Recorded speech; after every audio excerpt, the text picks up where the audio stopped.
Welcome to the Crypto Giant channel, where you get the latest information in terms of cryptocurrency, specifically looking at Bitcoin, which is the biggest cryptocurrency with regards to its market capitalization. Please don't forget, subscribe to this channel, press on the subscription icon below, and also click on the icon for notifications so that you'll get a notification whenever I upload videos. In this video, I'm going to be looking at two financial gurus who've suddenly changed their views with regards to Bitcoin or cryptocurrencies. Just you have to watch this video till the end in order to understand how did they change their minds. Was it for the good or bad? On that, nice to see you in studio again this morning. Number, what's going on with this huge rise from $20 way up into the hundreds and then a precipitous fall yesterday? Well, let's remember that until yesterday, most people around the world never heard of Bitcoin.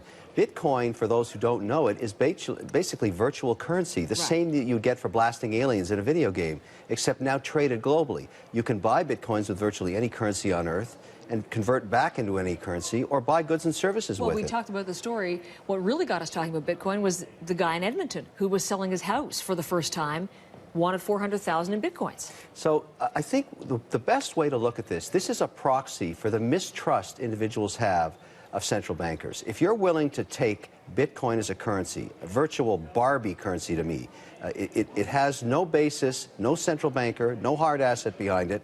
But if you don't trust any other currency, this is where you go. So essentially what's happening here, Heather, people all around the world are saying, I've had it with my central banker. I don't trust politicians anymore. I'm going to trade with this currency with my computer and my cell phone. Well, they did that. The reason the Bitcoin shot up was after Cyprus, when they thought the government was going to get the hands on the money in the banks. So people turned to Bitcoins to keep them protected. So I ignore everything till it gets to $1 billion of market cap. Okay. That happened recently with Bitcoin, well over $1 billion in value. So it's here to stay. When you've accumulated a virtual worth of $1 billion and people are willing to trade it and actually buy things with it, turn it back into hard assets, and here's the key, Heather, owners of hard assets are willing to take Bitcoin.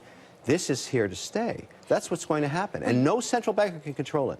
Okay, in the past interviews, Kevin O'Leary had very positive views regarding Bitcoin, that it's giving people an option, people who have lost trust in the current financial institutions, to a way of transacting which is purely governed by mathematics. And he interestingly says that he'll invest about 2 to 3% of his wealth into Bitcoin.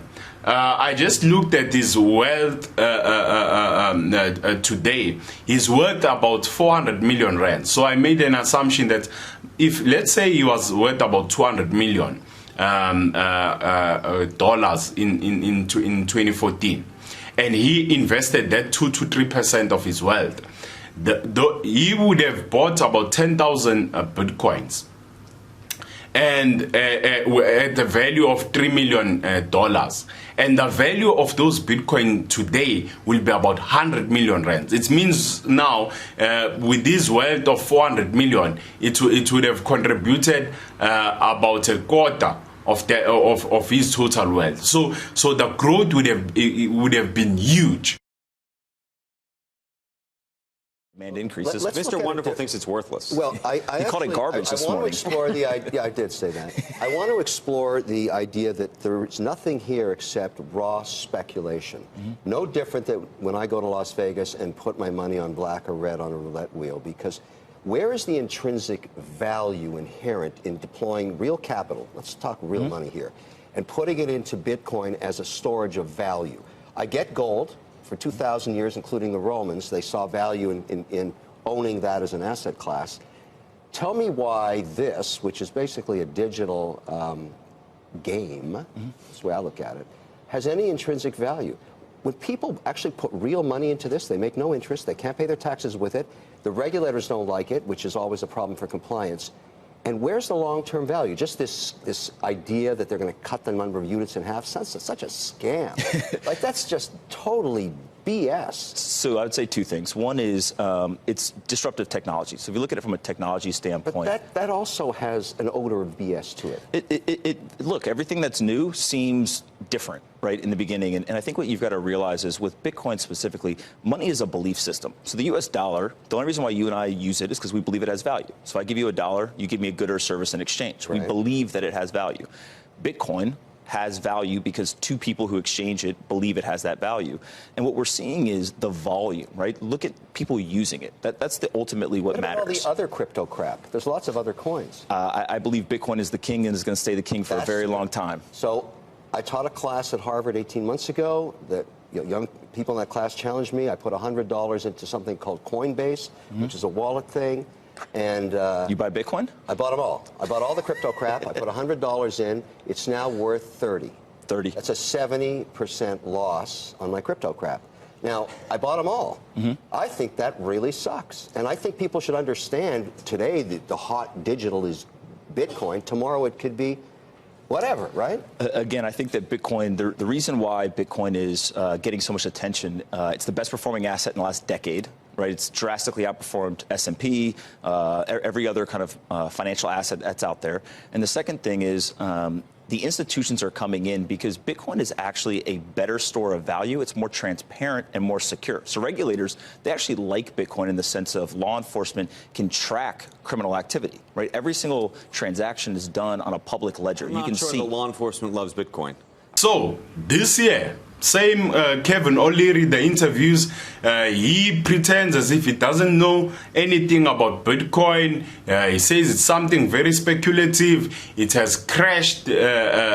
He just gave a lecture where students influenced him in buying Bitcoin's worth for about $100. It has crashed about 70%. So it doesn't add up. In 2014, he was very informed of how to buy Bitcoin with exchanges. He was very knowledgeable. Suddenly, this year, he was challenged by students. Then he invested $100. He didn't know how to do it. So things don't add up. So the moral of the story is these guys will keep us poor. If we listen to what they are saying, we must look at what they are doing, because if he knows the numbers. In 2014, he would have bought Bitcoins for about $2 million, and the value of those Bitcoins today will be about 100 million rands. He knows that. But why is he not negative? Because the moral of the story is the poor must continue to be poor, and they must be the masters, and the way the system works is they must always be a slave and a master. You must choose which of the line you want to end up at, which side of the line you want to end up at. Thank you. Because some people have said, hey, Bitcoin is the answer to those problems. Are you a believer? Well, Bitcoin is exciting because it shows how cheap it can be. Bitcoin is better than currency in that you don't have to be physically in the same place.